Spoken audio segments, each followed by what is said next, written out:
할렐루야. 오늘 또 참으로 좋은 날입니다. 오늘은 7월 31일 월요일입니다. 7월 한 달 동안도 고생하셨습니다. 7월 마지막 날 마무리 주님 은혜 가운데 잘 하시기를 바랍니다. 오늘은 로마서 7장 1절에서 13절 말씀을 통해서 그리스도인과 율법이라는 제목으로 함께 묵상해 보도록 하겠습니다. 먼저 본문을 함께 읽도록 하겠습니다. 음성으로 듣기를 원하시는 분은 아래 주소를 클릭해 주시기를 바랍니다. 7장 1절 형제들아, 내가 법하는 자들에게 말하노니 너희는 그 법이 사람이 살 동안만 그를 주관하는 줄 알지 못하느냐. 2절 남편 있는 여인이 그 남편 생전에는 법으로 그에게 매인받으나 만일 그 남편이 죽으면 남편의 법에서 벗어나느니라. 3절 그러므로 만일 그 남편 생전에 다른 남자에게 가면 음녀라. 그러나 만일 남편이 죽으면 그 법에서 자유롭게 되나니 다른 남자에게 갈지라도 음녀가 되지 아니하느니라. 4절 그러므로 내 형제들아, 너희도 그리스도의 몸으로 말미암아 율법에 대하여 죽임을 당하였으니 이는 다르니 곧 죽은 자 가운데서 살아나신 이에게 가서 우리가 하나님을 위하여 열매를 맺게 하려 함이라. 5절 우리가 육신에 있을 때에는 율법으로 말미암는 죄의 정욕이 우리 지체 중에 역사하여 우리로 사망을 위하여 열매를 맺게 하였더니 6절 이제는 우리가 얽매였던 것에 대하여 죽었으므로 율법에서 벗어났으니 이러므로 우리가 영의 새로운 것으로 섬길 것이요 율법 조문에 묵은 것으로 아니할지니라. 7절 그런즉 우리가 무슨 말을 하리요? 율법이 죄냐? 그럴 수 없느니라. 율법으로 말미암지 않고는 내가 죄를 알지 못하였으니 곧 율법이 탐내지 말라 하지 아니하였더라면 내가 탐심을 알지 못하였으리라. 8절 그러나 죄가 기회를 타서 계명으로 말미암아 내 속에서 온갖 탐심을 이루었나니 이는 율법이 없으면 죄가 죽은 것임이라. 7절 전에 율법을 깨닫지 못했을 때에는 내가 살았더니 계명이 이름에 죄는 살아나고 나는 죽었도다. 10절 생명에 이르게 할 그 계명이 내게 대하여 도리어 사망에 이르게 하는 것이 되었도다. 11절 죄가 기회를 타서 계명으로 말미암아 나를 속이고 그것으로 나를 죽였는지라. 12절 이로 보건대 율법은 거룩하고 계명도 거룩하고 의로우며 선하도다. 13절 그런즉 선한 것이 내게 사망이 되었느냐? 그럴 수 없느니라. 오직 죄가 죄로 드러나기 위하여 선한 그것으로 말미암아 나를 죽게 만들었으니 이는 계명으로 말미암아 죄로 심히 죄되게 하려 함이라. 아멘. 우리가 율법 13절까지만 봤습니다. 본문 요약은 이렇습니다. 바울은 남편에게 여인이 있던 남편이 죽으면 남편의 법에서 벗어나는 것처럼 그리스도의 몸으로 말미암아 율법의 죄에서 죽임을 당하는 형제들은 더 이상 율법에 매이지 않는다고 말씀합니다. 그러나 바울은 율법이 죄를 드러내기에 그 자체로 선한 것이라고 말씀하시는 내용입니다. 질문과 묵상하기 1. 내가 반복해서 얽매이는 감정은 무엇입니까? 거기서 율법에 매인 내 약함과 악함이 보입니까? 1절에 보게 되면 형제들아 내가 법 아는 자들에게 말하노니 너희는 그 법이 사람이 살 동안만 그를 주관하는 줄을 알지 못하느냐. 주관하다는 어떤 일을 책임을 지고 맡아 관리하는 것을 말씀하시는데요. 인간은 모두 죄인이기에 죄를 지적하는 율법이 온 일에 그것에 매여 있을 수가 있는 것이죠. 하지만 예수님이 오셔서 십자가로 모든 죄값을 치르셨기에 그를 믿는 자는 더 이상 율법에 매여 있을 필요가 없다는 것입니다. 그러므로 율법에 매여 있지 않다라는 것은 율법을 지키지 않는다는 말이 아니라 율법의 노예로 살지 않는다는 뜻입니다. 예수님을 향한 사랑 때문에 자발적으로 마음으로 주님의 법을 지키고 주님의 뜻에 기쁘게 순종하는 사람이 주 안에서 자유로운 사람이라는 것이죠.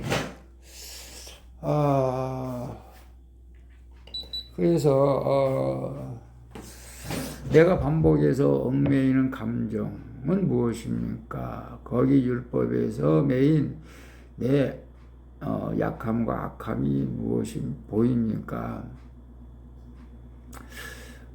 참 말씀드리기가 애매한데 우리가 예수 그리스도 안에 있어서 율법의 노예로 살지 않는다고 하는 것은 율법에 매여 있지 않는다는 것은 율법을 지키지 않는다라는 뜻이 아니라는 것이죠. 그렇다면 율법을 지키라는 것인가? 이게 정말로 좀 아이러니한 내용이기도 한데요. 그런 뜻이 아니고 예를 들어서 이겁니다. 자, 우리가 율법으로 말라기서 또 창세기에 11조를 드리는 사건이 나옵니다. 그리고 또 하나님 것이기에 하나님께서 하나님께 바치라고 그러죠. 자, 이것은 엄연히 말하면 율법일 수도 있죠.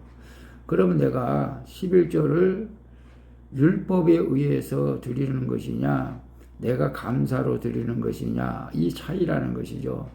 그래 어떤 사람은 내가 은혜로 감사로 자유롭게 11조를 드리지만은 어떤 사람은 율법에 매여서 드린 사람은 이거 힘든 겁니다. 기쁨이 없는 것이죠. 그런 차이입니다. 그래서 어떤 사람은 11조를 율법에 의해서 지키는 사람이 있는가 하면은 내가 기쁜 마음으로 모든 것이 하나님의 것이기에 하나님 앞에 10분의 1을 드린다는 것이 감사함으로 드리는 것이죠. 그것뿐만 아니라 모든 것이 그렇습니다. 내 이웃 것을 탐내지 말라, 살인하지 말라, 간음하지 말라.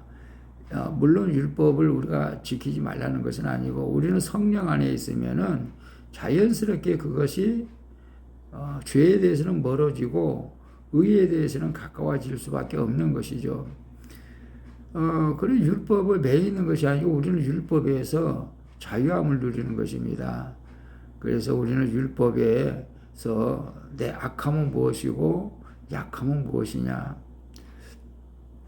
왜 하나님은 이런 율법을 만들어 가지고 나를 힘들게 하는가 이렇게 생각하는 사람도 있고 그 율법이 어떨 때는 나를 또 얽매이게 해서 지키게 할 때도 있습니다. 그러나 우리는 예수 그리스도 안에서 이 모든 하나님의 말씀을 자발적으로 할 수 있다는 것이죠. 성령 안에서 율법을 지키기 위한 것이 아니고 성령 안에서 기쁨으로 살다 보면은 자연적으로 우리는 믿음의 삶을 사는 것은 율법을 초월해서 사는 것임을 여러분 아셔야 할 줄로 믿습니다.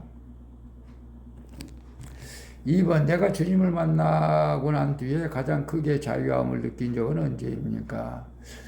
6절에 보게 되면 6절에 이제는 우리가 얽매였던 것에 대하여 죽었으므로 율법에서 벗어났으니 이러므로 우리가 영의 새로운 것으로 섬길 것이요 율법 조문에 묵은 것으로 아니할지니라. 여기서 조문은 규정이나 율법 따위의 조목으로 나누어 적은 글,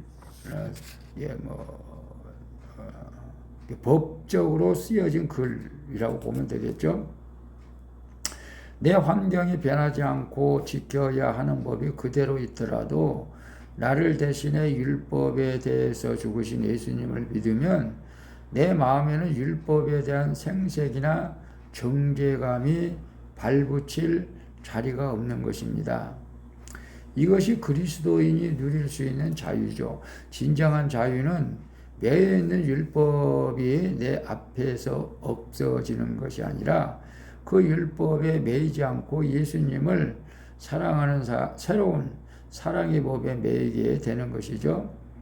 사랑은 두려움과 열심만으로 지킬 수 없는 것들을 지킬 수 있게 해주는 것입니다. 그래서 내가 주님을 만나고 난 뒤에 가장 크게 자유함을 느낀 적은 언제입니까? 여러분, 남녀가, 부부가 만나서 자유함을 누린다고 해서 마음껏 바람피고 제 생각대로 내 뜻대로만 사는 건 아니잖아요.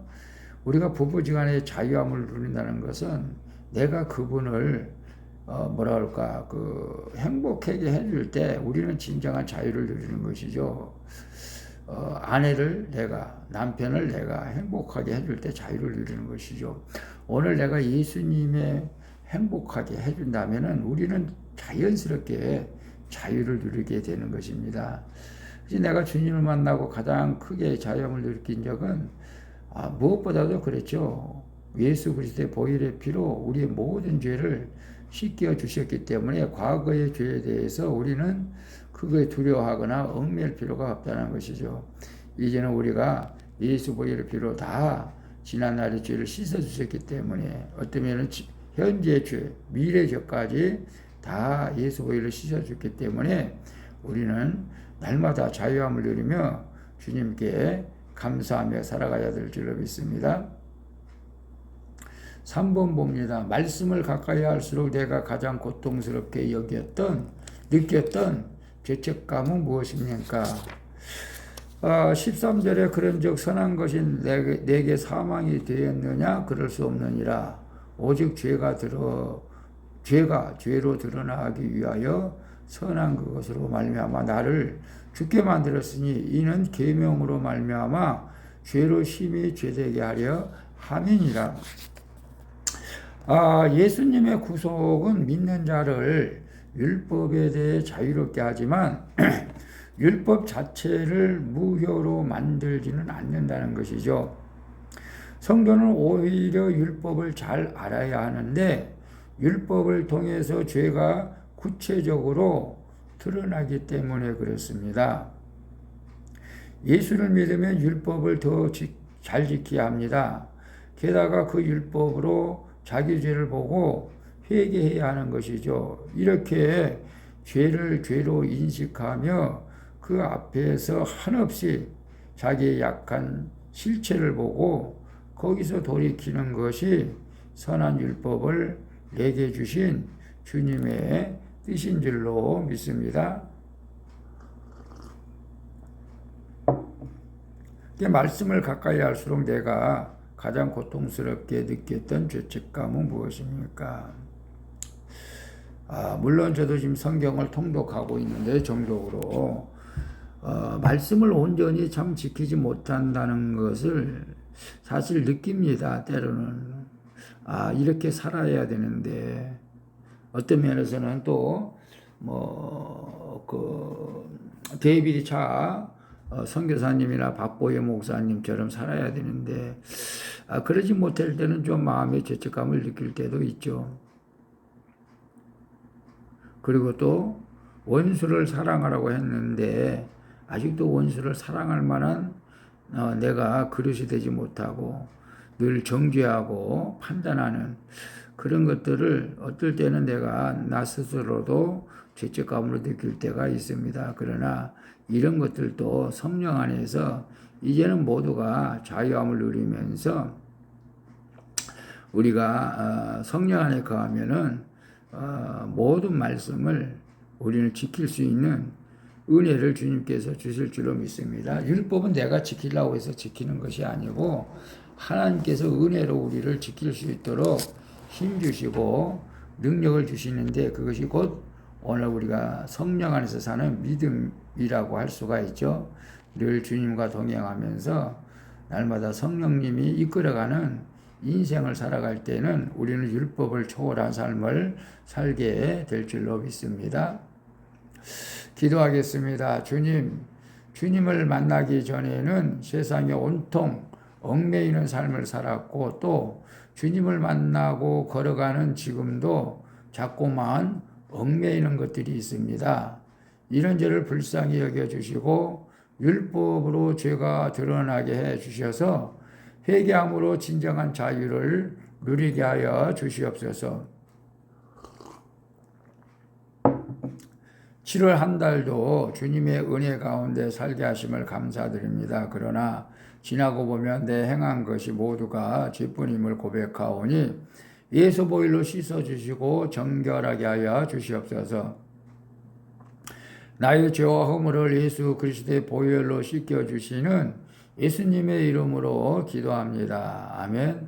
우리 찬송가 274장 나 행한 것 죄뿐이니 함께 찬양 부르고 마치도록 하겠습니다. 오늘도 수고하셨습니다. 무더운 여름 무더위를 이기고 건강하시기를 축복합니다. 샬롬.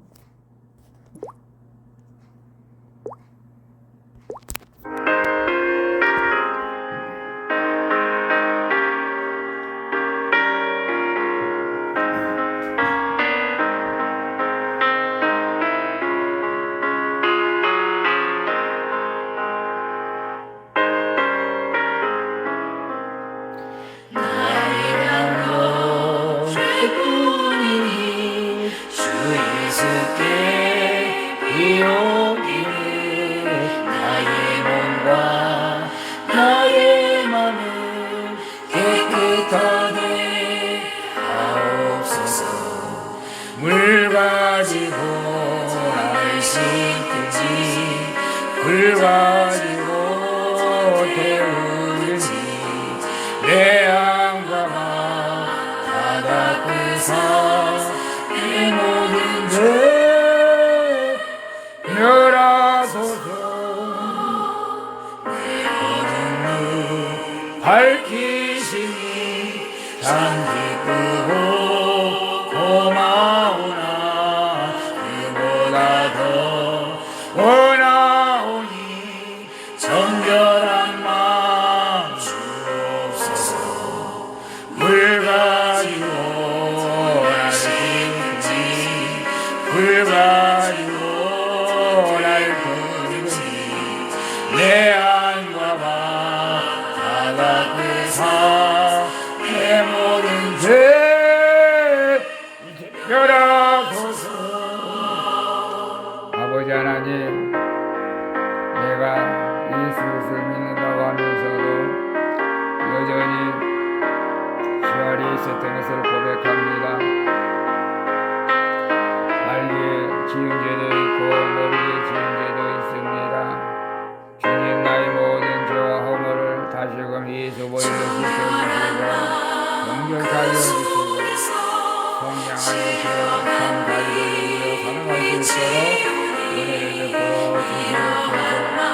오늘도 기뻐하는 모든 일들에도 성령을 주시고 죄와 싸워 이기게 하여 주시고 우리는 자연스럽게 성령을 당하는 말씀을 기쁘게 지켜나가는 그리고 죄와 싸워 승리하는 은혜의 삶이 될 수 있도록 축복하여 주시옵소서. 나의 모든 죄와 허물을 예수의 피로 씻게 해주시고 정결하게 해주시고 나를 용서해 주시는 예수 그리스도의 이름으로 기도하옵나이다.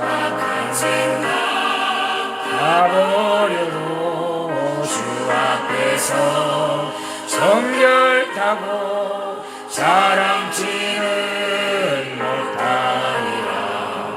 물 가지고 날 씻든지 불 가지고 태우든지 내 안과 다 닦으사 내 모든 죄